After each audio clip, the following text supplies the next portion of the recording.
What's going on, guys? Welcome back to a very special episode of the Post to Post podcast. This week's episode is episode 98. With me, as always, my co-host, Matt Small. Merry Christmas. Merry Christmas, buddy. Happy holidays to all our listeners. Mm-hmm. Happy holidays, you filthy animals. Nice. Got any good plans? Family coming over. That's all we got. On the day or on the eve? On the day. Nice. There you go. Yep. Good. Why, do you do it on the eve? We do my in-laws on the eve, and then we go to my aunt's house on the day. Oh, nice. So, two Christmases. Yeah. You know? Nice. Yep. It's good. A lot of presents. Yep, definitely. Definitely a big focus on my daughter this year. It'll be good. Oh, yeah. Yep. Oh, and my we gosh, got she's gonna be loving it. we got a boys' night on Wednesday, too. We got a little Yankee swap action going. That's right. I was very happy with my gift. How about you? Not too thrilled? It gets the job done. Okay. All right. That's no good one's to going know. to hate it. You're going to get it and be like, oh, yeah, I could definitely use this. Okay. But it's That's not good. something you'll be like, oh, dude, this is awesome. you know? $25 back scratcher. Here we go. Let's go. Get those hard to reach places. But New Balance shoes from fucking Bob's store. oh, that'd be sick. Actually, I'd be thrilled. I'd swap that right away. Anyways, let's move on to some NHL stuff this week. So happy holidays, everyone. That's probably the last we'll talk about it until we cheers. Yep. The LA Kings made a sign this week for their forward Trevor Moore to a 5-year, $21 million contract, a $4.2 million AAV. Definitely a good pickup. I believe that he either scored, I think he scored the shootout winner against the Bruins this week, didn't he? Yeah. Like after or like right before the contract. before. So Yep. definitely good. That was awesome to Good see pickup. that he signed that contract. Yeah, I like Trevor Moore with the LA Kings. He's been a solid player for the LA Kings just in general. Just kind of like a silent guy, though. You see him a lot. Yeah, but middle just, six kind of yeah, guy. Exactly. But it's funny because we're just watching a few Widest Kids You Know skits. Every time I see Trevor Moore from LA Kings, I think of Trevor Moore from Widest Kids You Know. That's all I think about. R.I.P. R.I.P., buddy. We did have a couple waiver claims too. This was kind of funny seeing a few domino pieces fall here. Yeah. Seattle, the Kraken have claimed Eli Tolvanen off of waivers from Nashville, and then a day or two later, the Winnipeg Jets claimed Carlson Kuhlman off of waivers from Seattle. So it was kind of like bringing Tolvanen in, and we got to waive this guy to get him here. This has been kind of interesting to me because this is like the first in a while. Like there are a bunch of teams throwing guys on waivers just to send them down, and I was just like keeping my eye on a bunch of them, and then they're all able to clear. A lot of that is due to earlier in the season, there's less injury and less need for guys. Like we have our team, we're set. Like we're not going to pick up guys on waivers, you know? Right.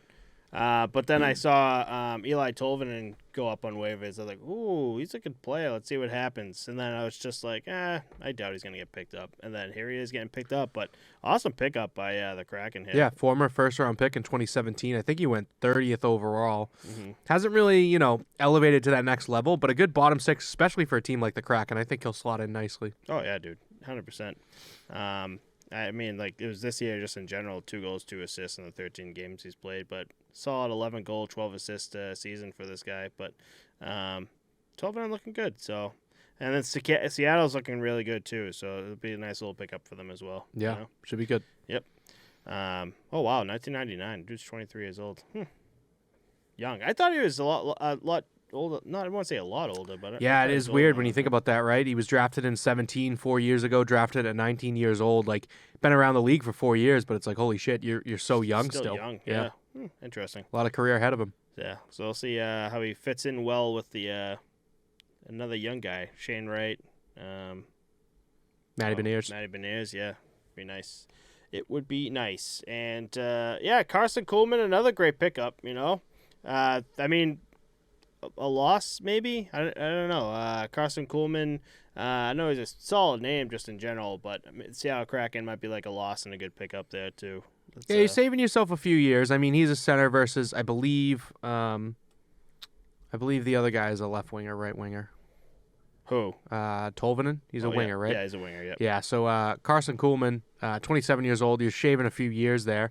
Nothing too crazy to write home about. Never got double-digit points on a season. So most games played is 25 in a season for both teams, Kraken and Bruins. That's right, yeah. So we'll see. Winnipeg Jets are definitely looking at the future. Maybe they think that, change of pace, turn this guy's career around, get him in the roster and get him going. But maybe. You never know. It could be just the guys you play with, Yep. Or just like the coach in general. Maybe like maybe you just don't fit in well with your line or whatever, and then here comes you're on the Winnipeg Jets that just for some reason just you're on a line that clicks, and here's your stats just like going up. So maybe Yeah. we'll see that. Speaking of a guy that slotted in pretty nicely here in Florida Panthers, Matthew Tkachuk, he has set a franchise record for most points through the first 25 games of the season at 37 points.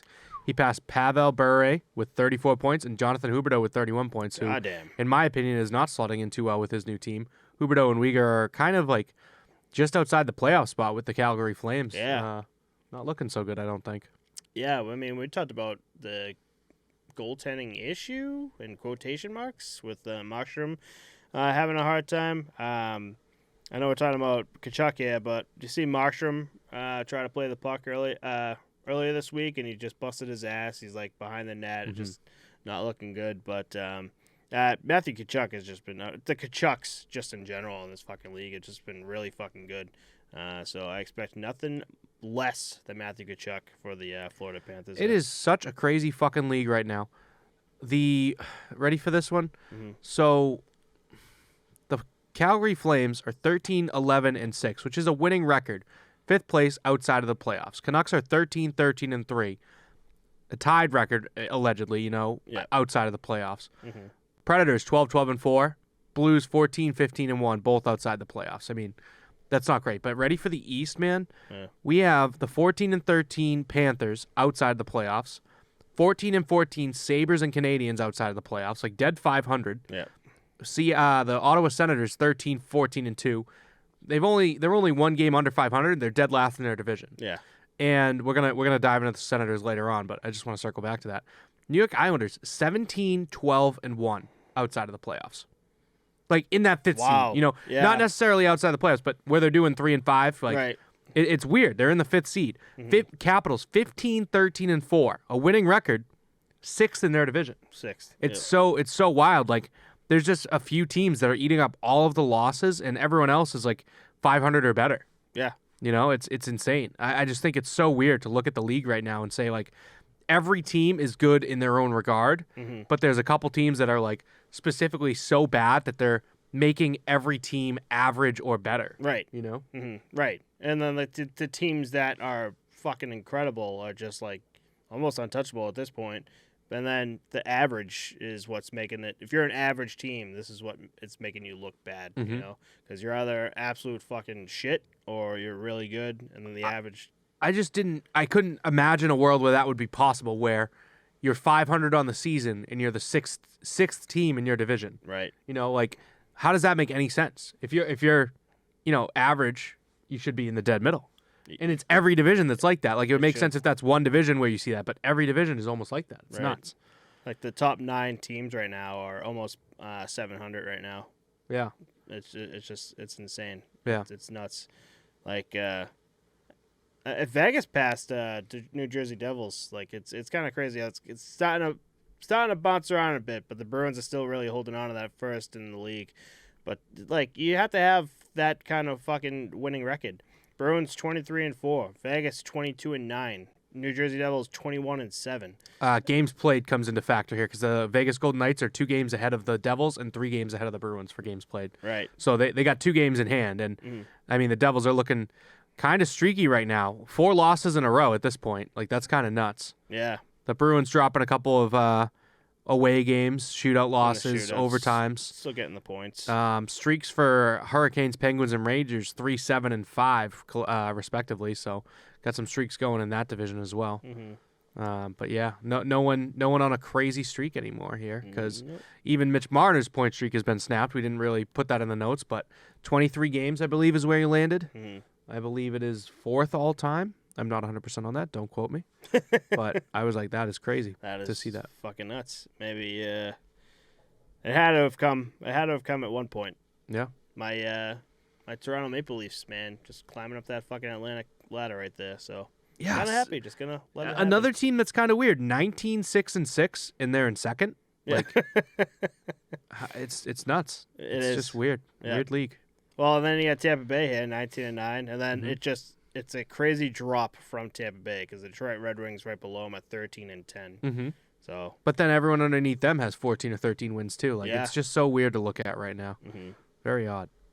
You would think like at this point now, like teams would just what am I trying to say here? Like the teams would kind of just be kind of playing musical chairs at this point. Like the hot teams in the beginning might be just kind of slowing down a bit, and like the middle teams might be either going down or maybe going up. But it's not happening. I feel like the transition period is coming because we're seeing the Devils on a 4-game skid. You're seeing the Bruins drop a couple, overtime. They still get a point out of it, but it's not as red hot as they once were, at least, Like it's giving someone else an opportunity to come up and take it, Right, 100%. But I want to move on to the Ottawa Senators if you're ready. They did have a game versus the Nashville Predators early this week. This was crazy to see to me. Like Thomas Chabot just not controlling his anger, his energy right now. Some friendly fire on the bench. Pretty pissed off about a play. They go on the penalty kill, and I believe he smashes his stick over his right shoulder, and he hit Travis Hamonic just right in the face, dude. Like, so brutal. Such a tough look. Like, not okay at all. No, it looked bad. It looked bad, especially when he's like kind of like leaned over. Hamonic was kind of leaned over, just like in hurt. But I don't know, man. Like right in the mouth, dude. Fuck that. Yeah, and when you're pissed, you're at that when you're at the NHL level and you're pissed, man. Just like you're fucking pissed because, you're at that level because of your competitive nature. Like no NHL guy is there just because they're just a casual player that just like whatever. If I don't care if except we lose Kessel, or not, except Kessel, but everyone there wants to win. Like that's how they got to the league. That's how they became pros. Because got of that dog in them. And then when you're on a team that's just like kind of not winning and it's not going your way, you get fucking mad, get pissed off, and unfortunately, shit like this happens. You know the guy that makes those videos? He's got that dog in him. No, he sent me one of him talking about Larry Bird. Oh, yes. That guy's fucking funny. Yeah. I don't know who he is, but he makes some good videos. But this goes to, like, say a team's doing really bad. And you've seen, there's been a few clips that people have recorded on team practices of guys getting into fights. Like there's a big one from the NFL right now of, I think it's Mac Jones on the Patriots. He's pissed off on the bench, and I think they end up winning the game or it's a close loss. And he's like, I think he's yelling at his offensive coordinator, pass the fucking ball, the run sucks, or vice versa. But like, I don't keep up with the NFL too much, but like, to see a young guy like that go as nuts as he did on his own coach, like, it was kind of weird to see. Weird like power dynamic going on there. But yeah, I mean, a lot of these guys, like you said, the competitive drive, the nature of the guy is what drives it, Oh yeah, 100%. Like, yeah. And I wasn't just talking about hockey, just in general. It's like just professional athletes. The elites, yeah. Yeah, it's the elites. Like, they make it look easy, but that's just because, day in, day out, this is what they do. Yeah. All right, you ready for my breakdown? Yeah, let's do it. So I didn't end up actually watching this game live. I was a little busy this week. Christmas shopping, the usual. I got one more thing to buy, and then I'm done. How about you? Any shopping to do? Yeah, I'm done. Yeah. Done? Attaboy. Good job. Nice and early. Mm-hmm. But I had Ottawa versus Montreal for my last live watch of the season. Had to make sure I get my games in, give my Ottawa Senators fans some love and respect. But I watched this game on the 14th of December. I think at the end of the day, this game, the main takeaway for me was there were too many defensive lapses and opportunities early in the game that Montreal got on Ottawa because of like poor judgment calls and not gapping up properly through the neutral zone. A lot of quick breaks. Cam Talbot looked really good, making some great saves. I think they got so many power play opportunities. It was kind of nuts. Like Ottawa seemed to be on the power play like every period at least once or twice. There were some great opportunities for Shane Pinto. They were too early off the post. A great save by Montembeault. And then, like, immediately after that, they get out of the zone, and Pinto ends up capitalizing just on a fast entry back in, takes a nice rip over the shoulder for him. So that put him up 1-0. Then Drake Batherson cleaned up a rebound out front. There were 3 Montreal D on him, funny enough, and he scored between the legs to go up 2-0. I thought that was sick. Yeah, that goal was nice, right? Yeah. Then there was a third goal in the second period. Tkachuk had a tip on the power play, gave him a 3-0 lead. A lot of power play time, like I said. Tkachuk even tried to score between the legs this game as well to match Batherson. Can't let the young little rookie do what you want to do. Right, exactly. Montembeault made a sick blocker save. It was nice. Jake Evans, great pass over to Kirby Dach in front of the net halfway through the third. They ended up getting a 3-1 gap going now. Dvorak scored on this delayed penalty too. 6-on-5 here. Great pass by Nick Suzuki to get the puck up to the hash marks for him. And then almost identical, 6:48 left in the third. We have a 1-goal game. Cam Talbot just making some clutch saves to keep his team in the game, hold out for a 3-2 win. Yeah. I thought it was good. Cam Talbot looked really solid, I thought. I think it might have been 31 shots to 24. Something like that. Yeah. It was pretty up there. But yeah, Cam Talbot's really looking solid. Cam Talbot, he's definitely showing the Minnesota Wild that he could be a starting goaltender because that whole debacle there. But dude, let's get to Shane Pinto real quick here. So 10 goals, 4 assists, which is fourth most among like the Ottawa Senators here. He's been just unbelievable. Like just watching that, dude. He had so many chances that game. Yeah, he creates his own opportunities and takes like high scoring shots, puts himself in the right place. You know, he does. It's like it's not like if he scores, it's fucking win. Yes, like, he's got the puck and he's got a few shots going. You're like, all right, that's a great way to put it. Yeah, it's going in sometime this game. Like he's gonna get a nice shot in, and Shane Pinto's been fucking great for the Ottawa Senators. I also love the wherewithal and grit of like, all right, I hit the post and he made a nice save on me. Like, I got to fucking get one now. Like, foot on the gas, you know? Yeah. 0 for 2. Let's make it 1 for 3, you know? Right, exactly. But I don't know. The Montreal Canadiens passing just looked better than the Ottawa Senators. I thought they, like, broke the puck into the zone so well. Like, the Montreal players were on the right part of the ice in the neutral zone to get into the zone better than the defense was setting up for Ottawa, I thought. Right. It was a good. It was a good matchup. Both teams are Canadians are doing better, but both teams really aren't doing too well right now in the league. And it was a good matchup to show just a good comparison. And the comparison was that Montreal did show the Ottawa Senators there's shit that they're missing. There was I don't know if you brought it up, but we were talking about one of the goals. One of the Montreal Canadiens. Oh, it was the I keep wanting to say Shane Wright. It's not. Who's the dude who broke his wrist? Kirby Dach. Say Darby. Yeah, Kirby Dach. That goal. Just kind of like a defensive fucking breakdown right there. There was 4 like in a line. There were like 4 Ottawa Senators like all on one half of the ice, all one go, and then Brady Tkachuk's kind of just like trying to come back, and his Dach just kind of all alone right there. So. I don't know, something I feel like for a team like that, Senators probably to like take that game and just like learn from it. You know, don't really put yourself down, but be like, all right, there's some things here like we need to. Yeah, I mean they got the win, right? They're 7-2-1 in their last 10, so they've definitely turned their season around. That's part of the reason why they're one game under 500. The Canadiens are their next closest division rival, the same exact record as the Buffalo Sabres, and the Panthers are only 14-13. So like. You can flip yourself and get into that 5th seed. There's so much time this season, like in general, but it only takes 2 wins over the next 3 guys, and you're there. You know, right. You're in the playoff hunt. Like, it's just such a weird league. Their goal differential too is only -2 on the season for the Ottawa Senators. Isn't that nuts? Huh. That's kind of wild. The Canadiens are -17, and they're the worst in that division. The only other negative team are the Red Wings, who are in 4th place. Their goal differential is -6. Isn't that nuts? It's such a weird division to look at. It's just so dead even, top and bottom. That's interesting. Yeah. But, yeah. So that's it on my Ottawa Senators breakdowns. I'm not really going to be heavily invested in watching more of these guys. But, you know, obviously I'm going to keep up on them. I'm just not going to sit down and watch a full game. Shane Pinto, Drake Batherson, those are really, like, my main 2 guys that I look at, and I'm like, this is the future.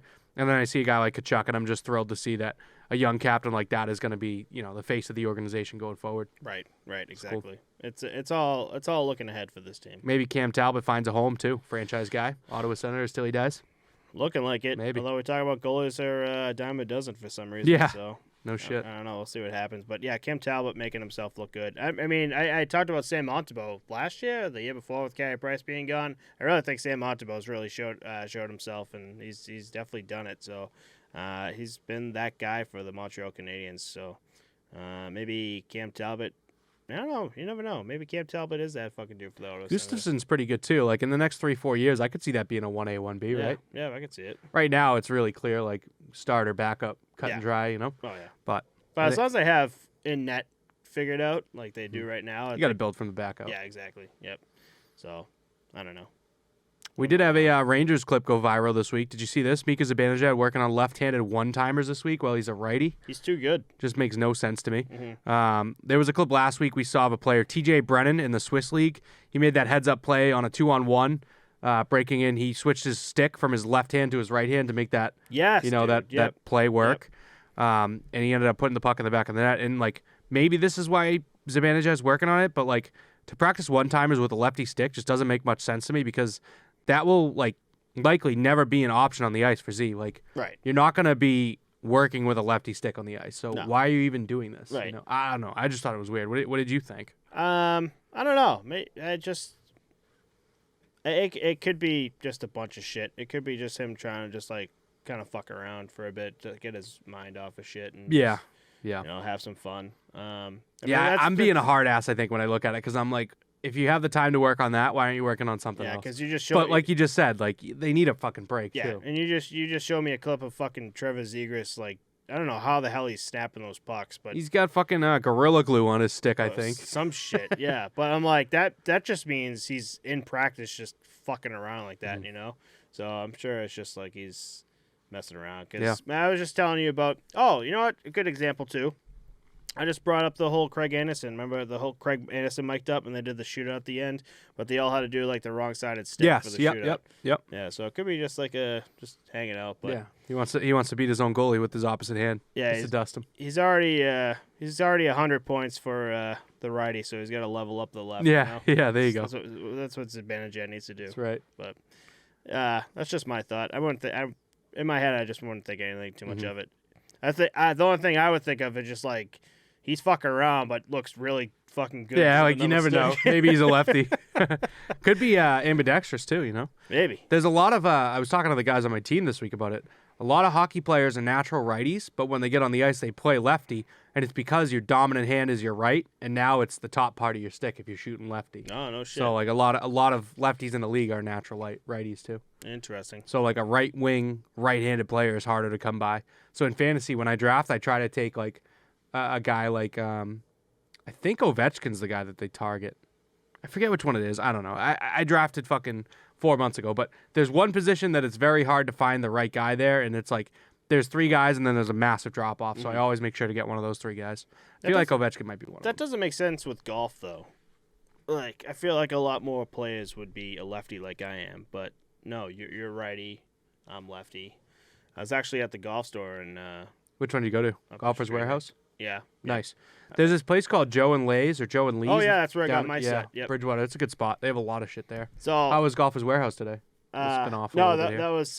that was last weekend. I went in there just to check around, and I went in the back, and I was like, I found like 2 lefty sets, and they wanted like $900 for them. I'm like, nah, not happening. But I was just like, I was curious, like out of all the clubs they have, I'm like, fuck, there are like no lefties around. And that's Joe and Lee's where I got my set.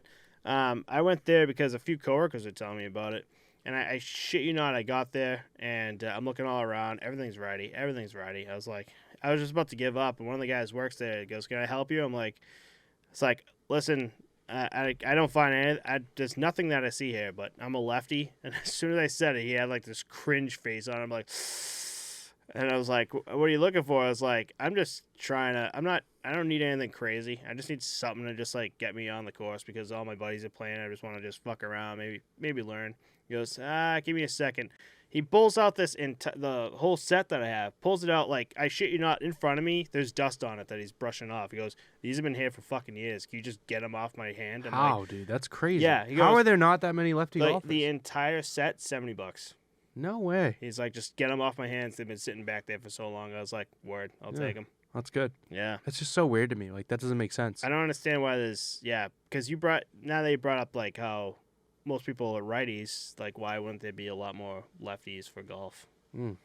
But apparently, golf is still just like more they're teaching hockey that it's such a slingshot motion now. Like, you're pushing forward with your shooting hand and pulling back with your dominant hand. So I think that's what it is. You can get power on the bottom hand if you're a righty and push, but if you're a lefty, you snapping back, like you can probably get the same power going forward with your left as your right, but this snapping back motion up top is so much more important for the shot nowadays that your dominant hand being up here is more important, because you're. Oh yeah, that makes sense. Yeah. I don't know. It's such a weird motion, like, but down here it seems natural on both sides. Different. Yeah. But up here is where you can really get an extra pull. Oomph, Yeah. Huh. I don't know. Maybe that's it. I don't know. I'm not a fucking expert. I just the golf thing. Like at the end of the day, I would equate that more to a baseball swing than a hockey swing. Yeah. Because of how your hands are together, and it's just instead of swinging in front, you're swinging down. Yeah. And it's more full body motion than it is with the hands, the wrist snapping like in baseball. You know. Like I'm a lefty with everything. Like baseball, lefty. If you play out hockey, have you ever done that? You lefty? I'm lefty. Yeah. Yep. I know there's some guys that You right with your left? switch up. I write with my right. You throw with your right? Yep. So you're not a lefty for everything. You're a lefty for stick sports. Yeah, that's what I meant. Huh, that's weird. But then you're a full right. I mean, you're a regular goalie. You're not full right, which is weird too. Yeah, that's also weird because the goalie stick is. What arm is stronger? That's a good question. Like when you go to the gym, like I noticed that obviously my right arm is stronger my than my right left. arm, Your yeah. right arm is stronger, yeah? Yeah. Okay. That's fucking weird. I don't know. I feel like you're on the fringe of being ambidextrous, but you're not. You know what I mean? Yeah, I'm like, for some reason, like right on the line. Yeah, I'm but just like I stuck on the left. wouldn't classify as you. No. Though. You're like a fucking amphibian. It's something in between. Maybe I got to pull his advantage. I just go out there, just stop fucking around. Yeah. See what happens. Now you'll be in full right gear next season. Which is even worse for goalies. Yeah, you're great. It's like another fucking lefty for golf clubs, you know? Just like trying to find righty. I just want to be as shit. discreet as possible when it comes to buying things for myself. Like I can't fucking find it. I want it. We had some pointed comments this week in the NHL too. Minnesota versus Edmonton. We're keeping them in the news here. Jordan Greenway was not happy with Darnell Nurse on the ice, I guess. It was kind of similar to Athanasiou calling out Jacob Trouba last week in Chicago versus New York. Mm-hmm. Greenway had the following to say about Nurse, quote, "You're the worst $9 million player I've ever met in my life. How do you do that? You make $9 million a year and you don't do shit." Minnesota would go on to win the game 2-1, and just moments like this are so... It's something that you'll never see unless these guys are mic'd up, and that's why we get this, right? Mm-hmm. Like, what is your whole take on this situation, though? Like, what do you see here? Burn, baby, burn. Yeah, fuck them. Fuck them. Fuck them. Let them know. Tell Darnell Nurse what's up, you know? $9 million a season, you ain't doing shit. Fuck off. I think if there's one like position in the league that you target, it's a defenseman that plays for a Canadian hockey team, and you just chirp them, and now they have the media, they have other teams telling them, they have fans, like everybody is on their fucking ass, like you suck. You know what I mean? Yeah. It's not a Darnell Nurse thing. It's just like, no. If you do that, you just rattle the entire organization top down. You know what I mean? It's like, they're right. We're letting in so many goals, but it's like at the end of the day, everyone is this season. It's a big brain move, yeah. You know? Yeah. Yeah, you're right move. with like Canadian media too, especially since that. And the fans that are so diehard, like they always want a scapegoat. So now Jordan Greenway is calling out a specific player. So now all the Edmonton fans are gonna be like, "Yeah, he's kind of right. Darnell Nurse isn't worth $9 million." You know, that's exactly He's putting the idea right here, that's dude. That's exactly it. The fucking Canadian media will just not have Darnell Nurse's back. They're gonna like immediately after the game, they're like, "What do you think about Jordan Greenway's comments to you this game?" They're like, "Fuck you guys, dude. I'm only here because I have to be." Hockey DB says you only have this, and you are getting paid $9 million a season. So what the hell's going on? And they're gonna fucking start talking shit about Darnell Nurse. I don't think Darnell Nurse is a bad defenseman personally. No, like I think he's decent. He slots right in. Mm-hmm. I get Greenway getting under his skin and pissing him off, and they end up winning 2-1. I mean, maybe it worked. Who knows? Yeah, I don't know. Definitely gets you under your skin. I'm sure Darnell Nurse is on the bench like, why am I getting paid $9 million a season? Who am I? What the fuck is going on? Did I fucking scuzz these fucking Edmonton Puts Oilers? in his 2 weeks notice. What's going on? We did have another crazy Edmonton moment too this week. Edmonton versus St. Louis. McDavid ends up going into the offensive zone offsides, according to the league. Let's break it down a little bit. He has possession of the puck technically, but not control, or vice versa. No. Yeah, he has no possession of the puck, but he still has control of it. O'Reilly's defending him, gapping up. It's a 3-on-3, overtime, obviously. Gets the puck over the line after his skate's already in. When O'Reilly challenges and swings his stick to, poke check, stick check, whatever, he doesn't get any puck. The puck is still just kind of loose. McDavid picks it back up, no whistle. Makes a good pass out front to Draisaitl. Shot off the pads, buries the rebound. Gets called back, so that could have been the overtime winner. Yeah. And they go on to lose 4-3 in a shootout. And St. Louis actually came back after being down 2 goals with 10 minutes to go, basically. This one was weird. Connor McDavid made a great fucking point. We're going to bring that up soon. But it was just the ruling for it is just so fucking weird because even in slow-mo, like right at the line, he like loses it and then somewhat gets it back, but then gets it back. And I don't know. It's weird. Like I would not, if this was not brought up at all, like if it wasn't called back, I'd be like, yeah, good goal. Like that was just my thought. But the fact that they brought it back, they showed it in slow-mo, and then they keep bringing up the rules on this shit that I'm like, is it? I'm more confused than I am denying that it was a good goal. That's my thought. Yeah, I think if the refs are looking at the rule book and that's what, the war room that it gets sent to determines, then that's fine. You know what I mean? Mm-hmm.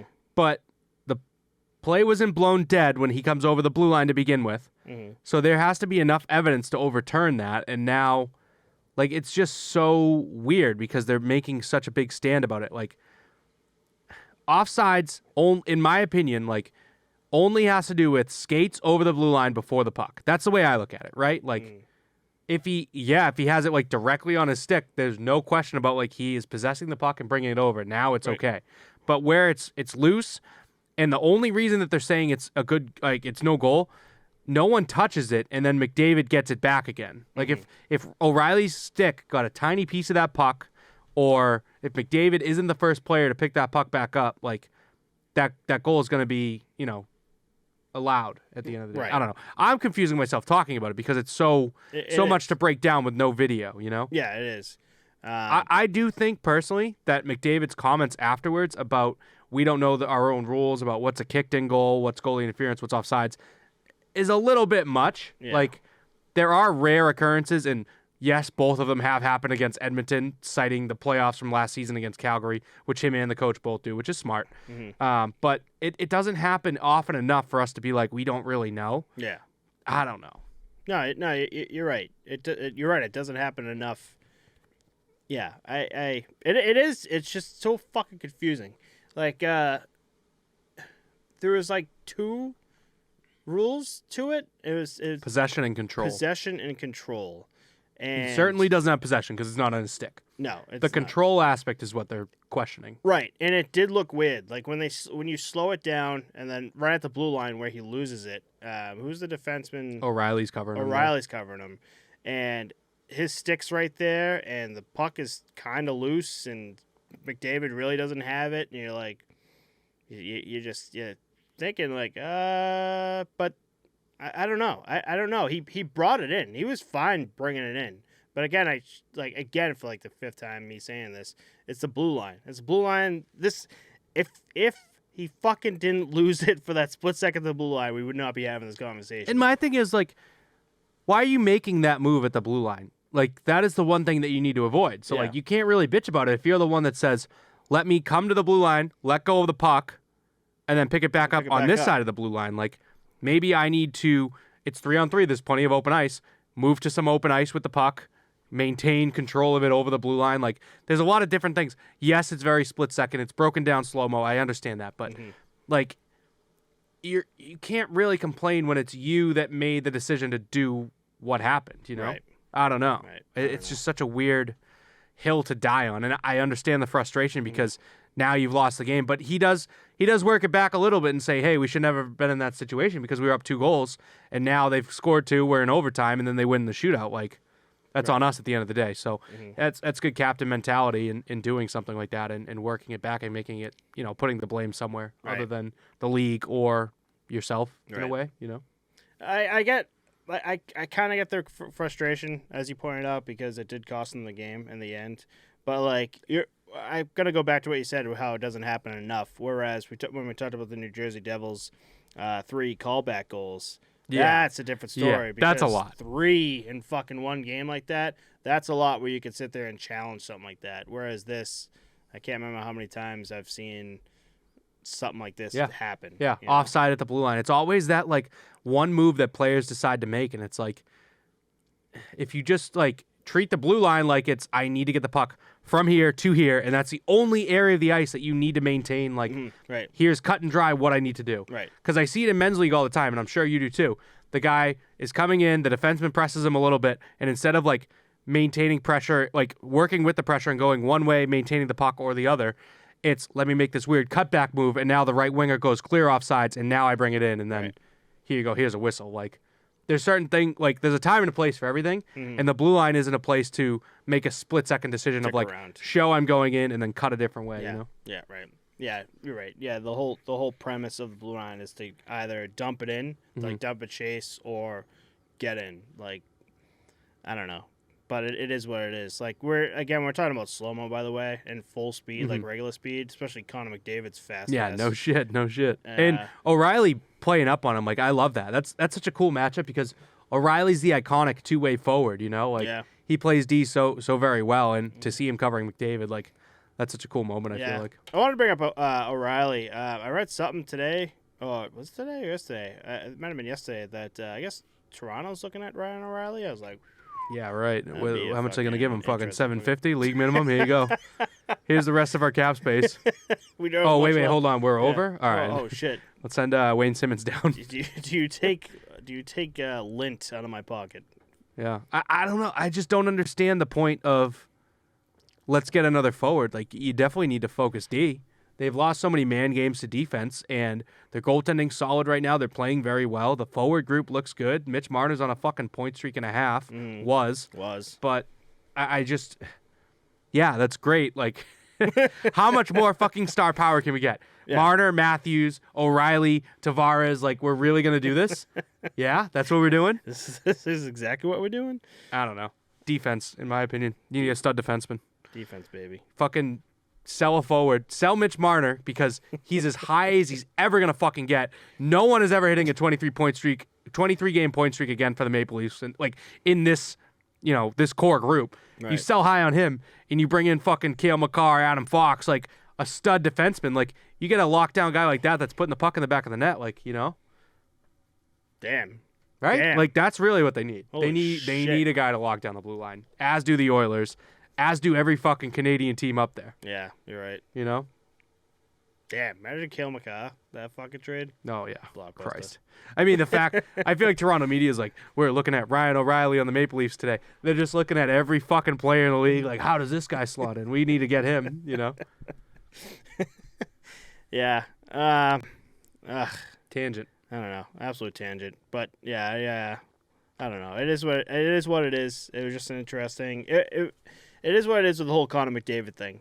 I don't know. You can't really do anything about it now. It did cost him the game, but I feel like he is kind of right where rules, especially like this, where it can cost him the game, I think have to be really explained well and in not fine print and fucking like set in stone. It's just so hard because like that is, if you say the words possession and control in one part of the rule and then site-specific control in the next part, like we watched a little breakdown. That kind of makes sense, though, because it's like, here's defining like what we need, here's what this one is, here's what that one is.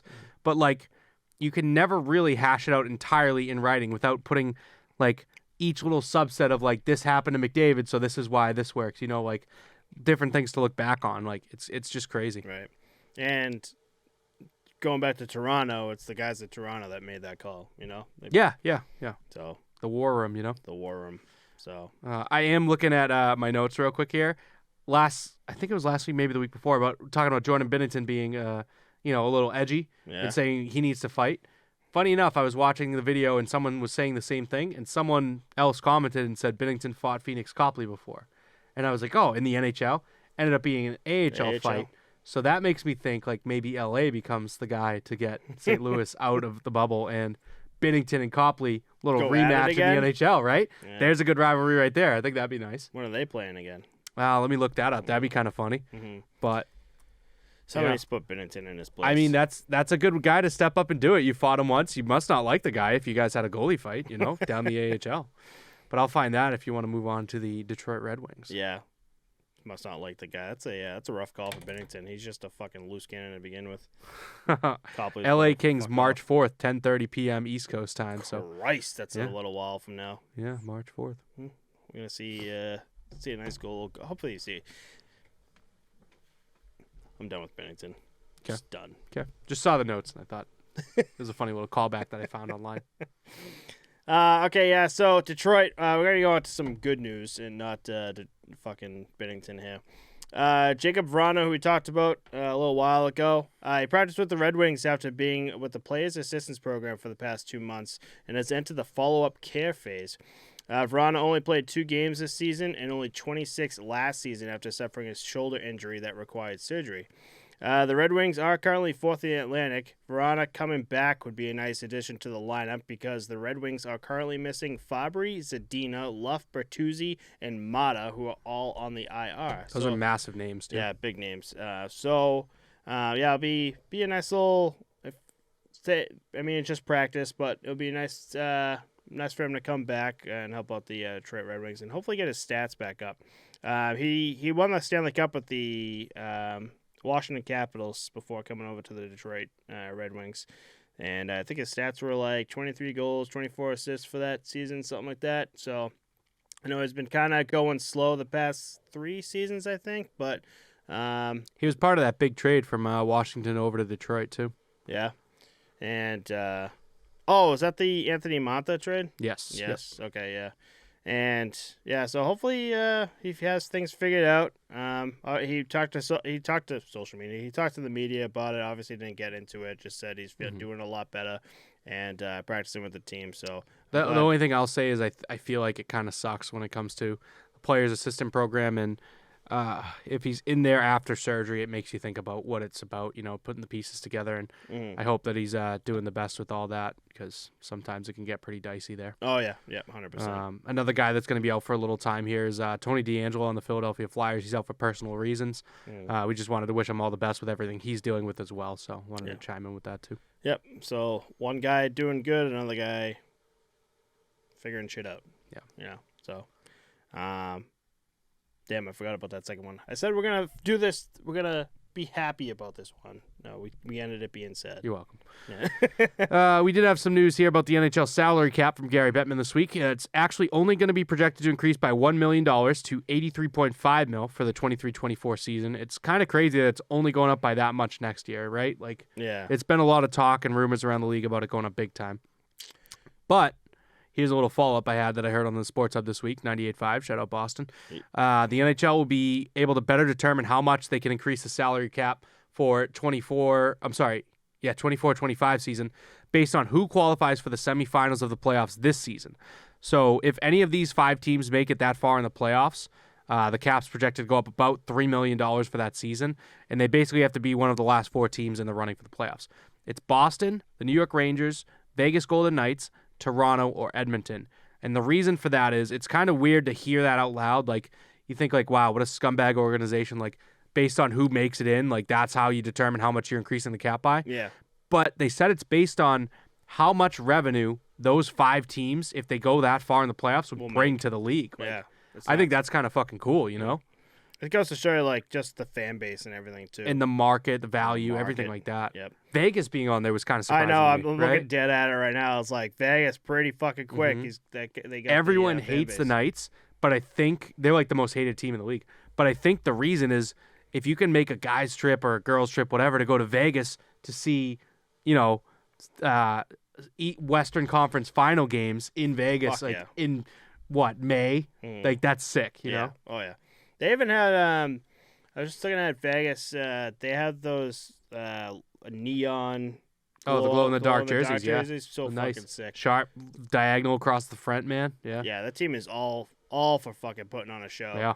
So that's probably why. Just a good, they're doing a hell of a job. Give me that much. Vegas Golden Knights, so. Yeah, but, Boston makes sense. You got, except the Edmonton Oilers, the original 6 teams besides Vegas and Edmonton. But are you shocked Edmonton's on there? No, I'm not. And I think it's because Connor McDavid is the best player in the league. He's a generational player. Mm-hmm. And the revenue that it'll bring viewership-wise around the league to people that are logging on or viewing to see Connor McDavid in the Western Conference and Stanley Cup finals would be exponential because they're this guy's, once in a lifetime. I want to see him, try and win a cup or, things like that. I think more people will tune in if he's deeper in the playoffs. Right. Toronto has that major market, but Edmonton, it's really just because this guy is just a generational talent, and Right. people want to watch him play. No, 100%. But yes, at the end of the day, they are kind of the outlier. That's not a major market, air quotes, in a sense. I'm just thinking of how quick, now that I'm thinking about Vegas Golden Knights, I'm just thinking how quick that became a team like that, because for as long as I can remember, the Edmonton Oilers were one of the worst teams in the league, and it's been very recent, ever since Connor McDavid entered with the Edmonton Oilers, that we both think that. But if you look back and you see the first round draft picks, the fucking first overall, the Nail Yakupov, the Taylor Hall, there's another random name that I can't think of that he kind of fizzled out in the league, like first, second, third overall. Like, they got so many high picks in a row, and were able to bring that talent in, and regardless of if they worked out or not, trade them, sell them for higher assets, and then they even land Connor McDavid on top. It's like, Jesus Christ, every year it's the Oilers drafting first, second, third overall. Like, it was just so frustrating for me as a fan. I was like, I don't want this same team to win it every year. I want, the best guys to be spread out. Like, put a Crosby here and Ovechkin here. And, like, look how good Taylor Hall is with the Bruins, right? Yep. And imagine him if he was still with McDavid, if Yakupov, turned it around a little bit more. Like, that's nuts, Right. If we didn't go to Buffalo, Right. It's wild. Crazy. Put Taylor Hall on a better team, and this is what you see. Mm. It's nuts. Yeah, actually, now that you say that, put Taylor Hall on a better team. Imagine putting him on Edmonton Oilers. Especially, like, put him with, like, top two lines. He almost doesn't need to be on one. I don't know what happened with Edmonton, honestly, like why it didn't work, but he won the MVP trophy when he's with the Devils that year. You put him on now, and it's like, this looks like an all-star fucking lineup when you have Bergeron, Pastrnak, Marchand, Hall, and fucking McAvoy. It's like, nuts. That's an insane five-man roster to be on a power play against. Fuck yeah. Yeah, Jesus. It's mind-blowing. Yeah. Oh, man. Now I kind of want to... Ooh, I guarantee I can find it. Just put all... It's going to... After this, I'll do it. I'm going to look at all the fucking draft picks and, like, how Edmonton got to where they are today. That's interesting. Are you ready to move on to the only topic we have outside of the NHL? Yeah. So, in the Czech Republic, their 50-year-old club president and owner, Jaromír Jágr, made his season debut this week with his team, Rytíři Kladno, in the Czech League. Fun fact, Jágr's activation for this team means that the earliest year he can be eligible for the Hockey Hall of Fame is 2026, because it's 3 years after your last professional hockey league performance, not the NHL, just professional hockey in general. So it's not an NHL thing because it's hockey as a whole, their Hall of Fame. Jágr actually had 2 assists in a 7-3 loss while registering 15-10 time on ice. And Kladno had no choice but to activate Jágr, as the team has had an illness going through the roster, and they've already been forced to postpone a game this season. Wow, holy shit. Yeah, interesting. So, kind of sucks. And that's the team that he's basically single-handedly keeping alive with his career earnings and money. Like, he's like, I can't bow out, because if I do, the team's going to fold. Yeah. Remember that? Dude's a legend. It's gonna be a massive pop when they finally put him in the Hockey Hall of Fame. I wish, dude. At a certain point, a guy like that, like, he's going. We're gonna have to wait 3 years. Like, he's in first ballot, 100%. Yeah, 100%. And if not, there's fucking write-ins for like the next one. It's gonna be fucking all the fans for him. Like, put Jágr in there. Just do it. And that's nuts too. He's 50 years old. The team lost 7-3, but he had a hand in 2 of their 3 goals. That's wild, right? Dude, at 50 fucking years old, that's wild. Wasn't Gordie Howe up there too? Wasn't he like 51? He played like late. Yep. Some guys just fucking have it. Jaromír Jágr has it. That's got that dog in him. Yeah, just kind of. I feel like every time we hear like news about Jaromír Jágr, I'm like, what did he do this time at that age? I don't know. Can you imagine doing that shit at 50 years old, by the way? 50 years old you. I'm 32, and I'm like, how the fuck is he doing this shit? He's fucking 28 years older than me. That's wild. That's nuts. Wild. Gordie Howe was born in 1928 and played a full season for the Hartford Whalers, 80 games played in 1980, which makes him 52 when he was playing in the NHL for his last season. 15 goals, 26 assists, 41 points. Huh. Interesting. Yeah. But before that, he was playing in the WHA. I don't know what league that is, but the Houston Aeros and the New England Whalers were playing in the 70s there. Jaromír Jágr took over the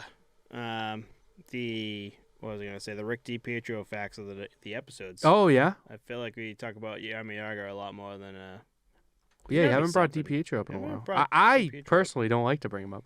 I also wanted to pass on Ovechkin again this week. Like, yeah, it's fucking crazy all the shit he's breaking. Like, we got to slow down a little bit. Well, let's wait. 800 career goals. We'll just say it, and that's it. We'll just say it. Yeah, he's right there, about to beat Gordie Howe. But, I started to agree. So this guy put up a video on Instagram, and I was watching it, and he was talking about the difference between Wayne Gretzky and Alex Ovechkin. And Wayne Gretzky, when he got those almost 900 goals, the era of goaltending and just like the skill was different, and the pace that Ovechkin's on right now, he can compare. He could say that. Would you say that Ovechkin's, even though he's like almost 100 goals, 100 goals less than Wayne Gretzky, could you consider him the best goal scorer in the NHL? Pure goal scorer, yes, because if you took away all of Gretzky's assists, he would still be the leading point getter. Mm-hmm. But just the pure goal scoring ability of Ovechkin is just so much more. Yeah. I just it gets dicey because I, at the end of the day, think that you need to compare like the era of talent that they were playing against, Right. like versus comparing them against each other. Because yes, at the end of the day, you're going to look at it and say, well, the goaltending was so much worse, or this was so much better, like et cetera, you know.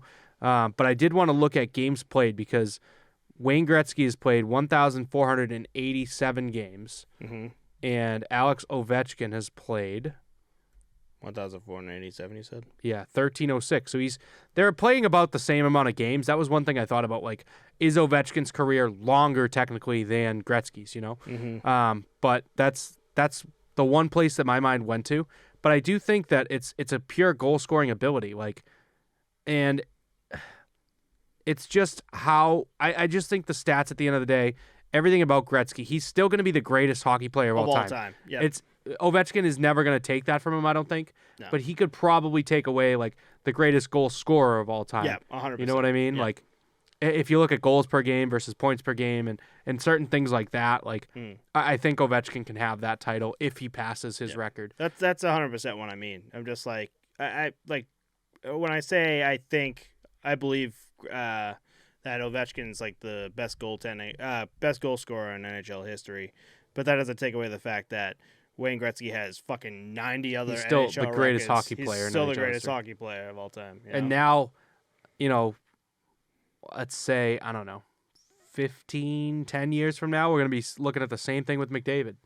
You know, and now are we going to say, is McDavid better than Ovechkin was? Right. Is McDavid better than Gretzky was? Because those two are more generational talent. But there's so many things that are going to get in the way, injury, a 10 to 15 year more prediction future of where McDavid's career can trend and where it'll go. You know? Right. But I think another cool thing about it is Gretzky hops a little bit at the end of his career over to LA and different teams, where Ovechkin has been standard, Washington Capitals through and through, year in, year out. Like, I want to see him retire as a Capital, like a one-team guy. You know? Oh, yeah. I think that'd be 100%. cool. 100%. I do not want to see Ovi at like the end of his career, just for some reason getting bounced around. Like you see that with like guys like Yago was like that. But like, after Pittsburgh you look Penguins. at that, and then at the same token, you think about the guy and say, I've taken so many like team-friendly deals. Like the last year that I play, I'm gonna go get a fucking bag, dude. I'm gonna go to fucking whatever team has the most cap room. The Buffalo Sabres in 2022-23 season, they're paying everyone league minimum. Just That leaves fucking me able to rip make it up. a $15 million contract, highest paid player in fucking league history. Like, there you go, one big fat fucking bankroll. Yeah. I mean, you got a good point. Some guys retire. Some guys are done and retire and sign like that 1-day contract with the team, like, you know, they were with the entire time and then retire there. But I would like to see Ovechkin. It's becoming rare. Yeah, I'd like to see him one-team guy. Yeah, I would like to see Ovechkin just like full blown, just like go absolutely nowhere else besides the Washington Capitals and then call it quits. You ready to rip a nip, buddy? Yep. We got Bailey's strawberry and cream to celebrate the holiday. Dumb question. There's no chocolate in this, is there? I don't know. I'd take a read on the back and just double check, but I think you'd be all right. I think we're about to see a dead Matt on the show, maybe. Take your fucking brandy. It doesn't even say it. I'll Google it real quick. Is there chocolate in Bailey's? It's chocolate, right? Or cocoa? Chocolate. Irish cream liqueur. I know Bailey's does have cocoa chocolate in it, but now that this is strawberries and cream, so I'm like, maybe not. All right, so there's definitely chocolate in regular Bailey's. That's what I'm saying. That's why I don't touch it.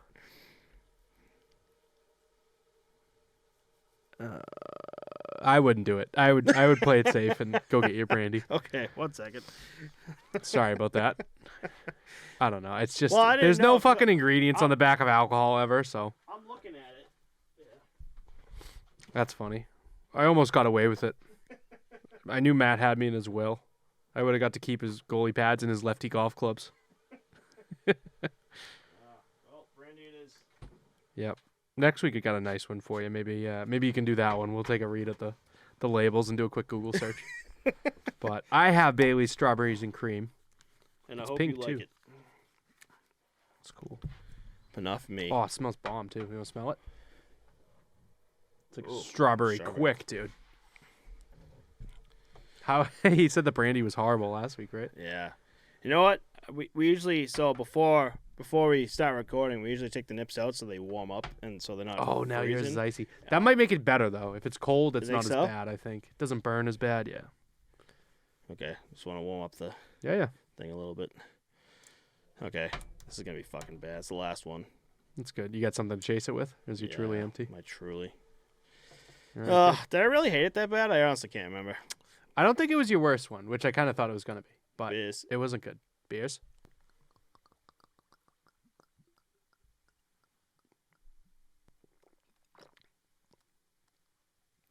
Oh. This is nothing, dude. It's 17% ABV, which is a fucking 8.5. No, I'm sorry. Yeah. 35 proof or something. I don't know. I'm terrible right now. Boy. Oh. Good stuff. All right. Happy holidays to all you fans. I hope Santa brings you something nice. The Hanukkah monster comes and brings you something good too. Kwanzaa time. I don't know what else there is. Kwanzaa, Hanukkah, Christmas. Christmas. Is that it? I feel like there's there's so many something else. more, but like I can't name them. But happy holidays, everyone. Happy holidays. That that puts everything right there in perspective. it's Just perfect. holidays. Whatever you want to do, this is what you do. I do want to bring up something too. Last week I did talk about Posttopostpod.com with all of our merch. I ordered everything to check it out to make sure like everything's right. So when everyone orders anything, like you get like the actual product. And I think something's been going on with like our website or the merch website, and probably because of Christmas time and everything's kind of like really backed up. I am supposed to be getting it by this Sunday, and it's gonna be long sleeves. We got a new trucker hat. What else do we got? The fuck was the third one I bought? It's something else. Oh, it's like another hoodie. I think I got. You didn't tell me anything about this, so this is your thing. I thought I talked to you about it. No. No, we mentioned it on air last week. That was Oh it. yeah. So like, especially for like the winter time, long sleeves coming, and another trucker hat like this. We have another nice little snapback too, and a few other stuff on there too that making sure we got, and just gonna throw that up there for everyone. And if anyone wants. Again, go to posttopostpod.com and check out the merch. We do still have stuff up there, too. We have T-shirts, hoodies, stickers, whatever you want. We have the snapback hats, too, that I fucking love. I still wear that daily. I fucking love that. And the hoodies are really nice, too. So go check that out if you would like. And, yeah, so we're going to call us out. Yeah, thanks everyone for listening. If there's anything you want to see us cover next episode, let us know. Our links are in the description, and we'll see you all next week. Happy holidays. Happy holidays. Bye, guys. Peace.